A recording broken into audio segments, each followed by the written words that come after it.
Hi, welcome to the video, my ET contact experiences.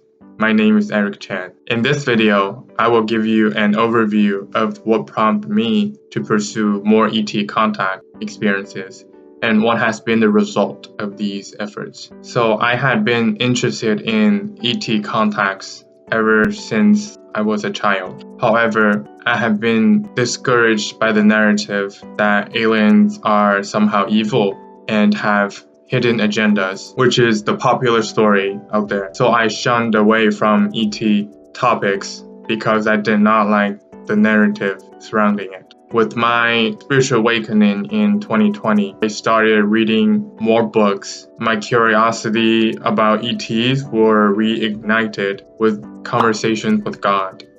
Conversations with God is a series of books documenting a conversation between a man called Neil Donald Walsh and supposedly God. This book is one of the most impactful books for my spiritual evolution because of the vast amount of topics that it covers. It is able to establish a loving framework for me as a newcomer to spirituality. Topics that are included in this book are fear versus love, oneness, the purpose of the creation, manifestation, religion, politics, and of course, extraterrestrials. Or as the book calls it, highly evolved beings. According to Conversations with God, that they first of all exist. Second, they are intelligent life in places and dimensions other than the planet Earth. And we, the people of Earth, are being offered assistance in our collective evolutionary process by these other life forms. So finally, I was able to find some information on ETs that are not negatively oriented. So my interest in finding out more about ETs grew. As time went on, I ran into another book called The Law of One, which is a discussion between Don Elkins, a professor of physics and UFO investigator, and Ra, speaking through Carla Ruckert. So Ra states that they are a 6-density social memory complex that formed on Venus about 2.6 billion years ago. Ra says that they are humble messengers of the Law of One. They previously tried to spread this message in Egypt with mixed results. The central message of the book is basically we are all one. In this book, they dive deep into the nature of the UFO phenomenon,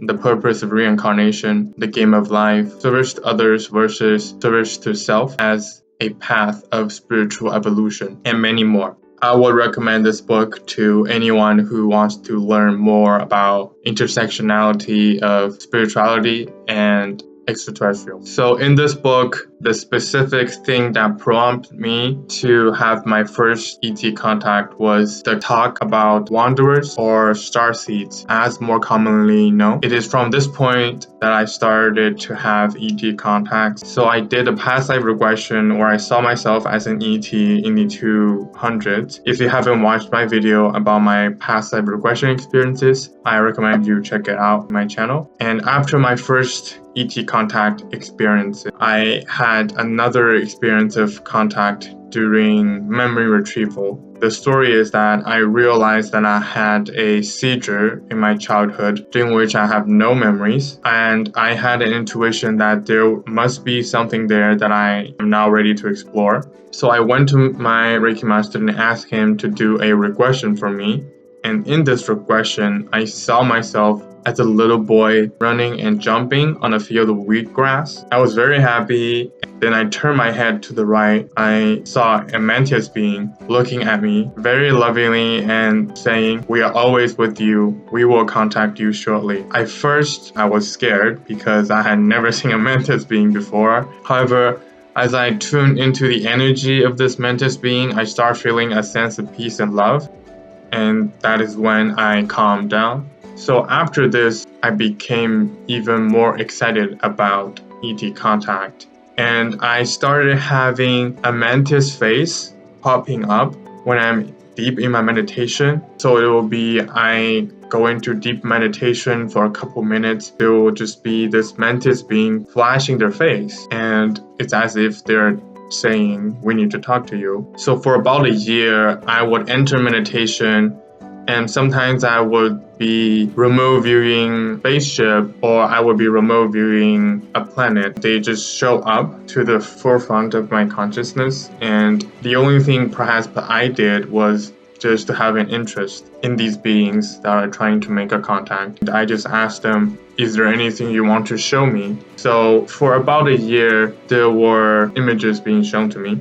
And there were a couple occasions where I was driving the ship around and I was testing out different functions on the ship. For example, in one of the ships I went on, it was a saucer-shaped craft. The ship had a function of becoming totally transparent, where I imagined the ship going transparent, and then it went transparent so I could see the universe, or if I'm above Earth, I can see the Earth below it. There were also instances where I would drive the ship and we would enter into sort of a warp state, and it's very much like Star Trek. Then we would just be teleported to a planet or somewhere else. So I will call this process an integration process. During this process, my fears of contact were slowly going away. As these fears went away, more telepathic contacts were able to happen, not only with ETs, but with spirit guides too. And from this, I became more sensitive to energies. So far, I have not met a negatively oriented spirit. I have met spirits that are in low energy, and I have chosen not to make contact with them. But I have never met an entity where they just come and start manipulating your energy or something like that. This has never happened to me. And then from this experience, I went into channeling. And just recently, I had a few CE5 contacts, which is a protocol that Dr. Stephen Greer invented to contact UFO ships. I have seen about a couple UFOs through CE5 contacts. And in my next video, I will go deep into channeling and telepathic contact with ETs and my UFO encounter experiences. So thank you very much for watching, and I hope you leave a comment, like, or subscribe to this channel, and I'll see you in my next video.